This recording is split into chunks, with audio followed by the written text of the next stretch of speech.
We're very excited to have the Dean of American Rock Critics in the house. Robert Christgau is with us tonight. Call George Harrison a horse dork. A horse dork. That's a good one. And the Dean of Children's Books. Did he name himself that? I just gave him that title. Oh, that's sure to stick. Yeah. Mo Willems is here. But I met a guy the other day, and he said, "Oh yeah, Sparky," which is what they called him. He knocked my teeth out. And we have a New York City cab driver who came very, very close to setting a world's record for driving around Manhattan. Now is that an exclusive, or has yes? Has he been on Meet the Press or no? He's or McNeil Lair? We have him exclusively. Yes, the cab driver that almost broke the record. He came tantalizingly close. Max Cohen is in the house. Been pulled over in Wyoming. No, not just after. A couple months for later. carrying like one marijuana cigarette or something. Yeah, like that. 26 pounds. 26 pounds. And we also have a wonderful singer-songwriter tonight, Larkin Grimm, as our musical guest. I was camped out on this mountaintop, and I wasn't starving. I was eating like those military meals they have hidden around different places in Alaska for emergencies. Oh, MREs. Wait. What's this? Hold on. Wait, what's this? Oh, you should describe it, Andy. This is 3 members of our staff coming by. They just walked by in costume. Go on. And I should explain that this is part of our first big comedy segment. The question was, who would be more observant if we saw a crime being committed? Yeah. You or me? Who would make a better eyewitness? So we had these 3 guys. We didn't know what they were just going to do. And that was a crime against comedy. That was a crime. Okay, Laura. All now, the question is eyewitness testimony reliable testimony? That's right. And now, have you ever reconsidered a review? Is there a review you'd like to take back? You listened to it recently, and that's a bit of all right, that Poco album. I don't change my mind as much as many critics, partly because it's my discipline to not write about something until I actually know how I feel about it. But then, yes, in the period of, say, 30 years, your feelings about records will change. But not you. For me, it doesn't happen very much. And it doesn't happen in a radical way at all. I think I really underrated the early Smiths albums. There's one I'd like to take back in May someday. Okay, so how many popper firecrackers went off? Oh, that would be a good thing in court. If we saw a gunfight. 3. Is that your guess? Wait, Andy? do you mean they planned how many they were going to do? That's right. And so there's an answer to this? Uh-huh. Okay, I'll say 4. Both wrong. There were 2. This is great radio, huh? It's really exciting. You have a question for me? Yeah. All right, because here's my deal with questions, okay? You can ask me anything you want, and I promise I will answer anything I want. What's the first ever book you made? What's the first ever book I made? It's a very good question. I started making books when I was about 6. No, what's the first one? Yeah. No, I'm getting to that.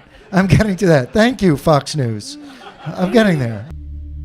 Keeping you from coming home.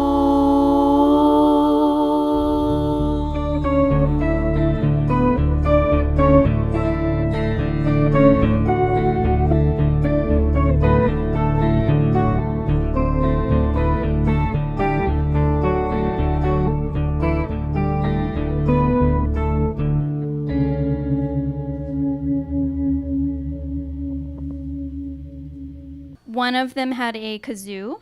What song were they playing on the kazoo? Row, row, row your boat. That is correct. Okay. Yay, everybody clap.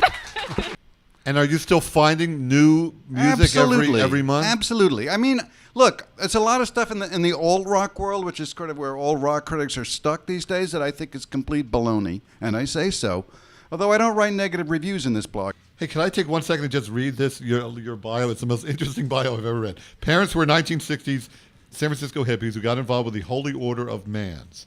Despite being, quote, raised by the family dog and dropping out of school at 10, you won a scholarship to study at Yale. You dropped out of Yale, then spent time hanging out with sex workers in Thailand and hitchhiked around Guatemala and South in southern Alaska. I'm surprised we never crossed paths before. A Cherokee shaman saved you from starvation in Alaska and convinced you to go back to Yale and finish.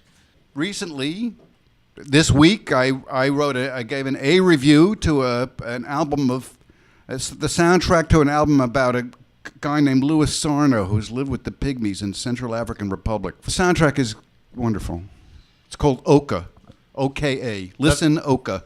And it's treated. It's not ethnographic. I've heard of Pygmy music that's ethnographic that I like a lot, but this is electronically treated. That the guy who did the album gave the Pygmies tape recorders and let them overdub over themselves. Wait, what this a is great this idea. Is, All right, you have a question, Molly? Oh, you wrote yours down. Awesome. What's your question? Do you remember me? Do I remember you? Is that really your first question? who turned you on to that, for example? It was mailed to me, and I played it. I like Pygmy music.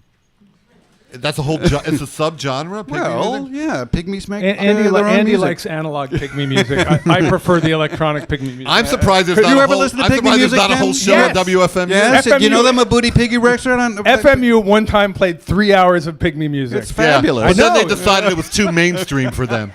Okay, so after that, you decided you were going to race around Manhattan. Okay, so wait a minute. So No, you're on. all right, Wait, all right. wait. So- My head. Wait. okay. So this guy's on YouTube claiming he did it in 23 Yeah. minutes. And he had, like, Then a you camera. went on. You went on and you went on the Yeah. YouTube and wrote. Yeah, BS. just I talking don't smack believe it. on the comments on the bottom. You were Not ragging like- on the guy. Yeah. Then there's some editor at the New Yorker. This is so insane. Yeah. Some editor at the New Yorker has YouTube up on his website, reads your comments, contacts you. Contacts me. Must have been a busy day at the New Yorker. Do you know the first ever book I read was Watch Me Throw the Ball. No way, really? That's the first ever book you read all by yourself? You know what that is? That means that you're a reader, and a reader is like having superpowers. You did something that truly was amazing that put you on YouTube and made you a little viral sensation. Oh yeah, I mean, You hardly. woke up early on a Sunday. No, it was a Sunday night. Sunday night. What time Sunday night? It was like late night, like around probably like 11 or 12. 11 or 12 Sunday night. You're at which tip of Manhattan? The southern tip. We were at Houston. You were at Houston. That's where you Houston started. and First Ave, and then up to 125th where it ends. You went up. You went straight up. What? Fifth? Wait. No, you went First straight up- Avenue. First Avenue. I'm sorry. Fifth of course. Avenue Fifth Avenue goes goes down, south. Of yeah. course. Okay. So you went straight up First Avenue, nonstop. Never tap the brakes. It's not as hard as it looks. If there's no traffic, the lights. If you It's maintain. your claim to fame. You the can't lights say are it's not as hard as it the looks. lights are timed. So if you go like around 28 miles an hour, you'll hit every green. Like, anyone can do it. That I liked writing for kids more because, unlike your previous guest, I hate pop culture and I can't keep up with it. So when you're writing for children, you don't have to worry about who's popular or the latest thing. You're just dealing with jealousy, anger, hatred, misery, these sort of straight universal things. And then you can write about that. I had a lot of help and advice from a super famous guy named Tony Visconti, who became the bass player and the flute player on this record. Wow. And he produced David Bowie and Tyrannosaurus Rex. Yeah, he's a famous producer. Yeah, he's really awesome. And how did you team up with him? You know, I did a cover of a Tyrannosaurus Rex song about 5 years ago, and he was like, who even knows who Tyrannosaurus Rex is, and why would somebody cover She Was Born to Be My Unicorn? I have to meet this girl. Wow. So he found me. Off the top of your head, your impressions I'll or do thoughts. my best. Okay, 50-foot hose. Don't know who they are or forgot. One of them was wearing an apron. What fruit was on the apron? Wow, that's. I'm a, ready that's with a my good one. answer. Boy, if this was a crime, we'd be. A banana. No, it was a strawberry. Can you be more specific? Can you be more specific? Okay, Yola Tango. Oh, wonderful. Great band. Das Racist. I love them. I love their last album. Underrated. Now, what is it? What is it like to have a fan base that is 6 and that adores you and is absolutely devoted to you, and they're 5 and 6 years? What is your life like? I can't imagine it being sweeter than that. You just have this. It's nice. You know, once a month we get a box of fan mail, and we go through it and we try and answer it all in a day. And I read everybody's their letters, and there's some really fantastic stuff. My favorite stuff is the drawings, how they infringe on my copyright. They come up with great stuff. Fog hat. okay for a little while there. Clog dancing.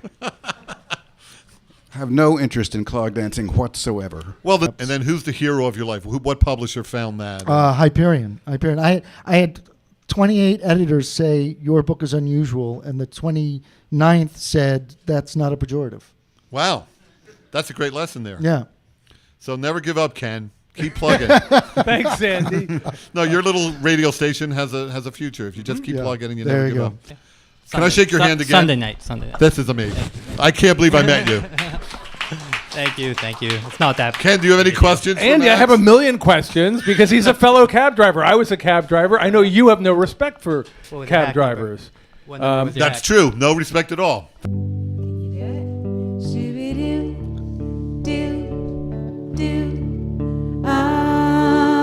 You have to be a little louder since you don't have microphones.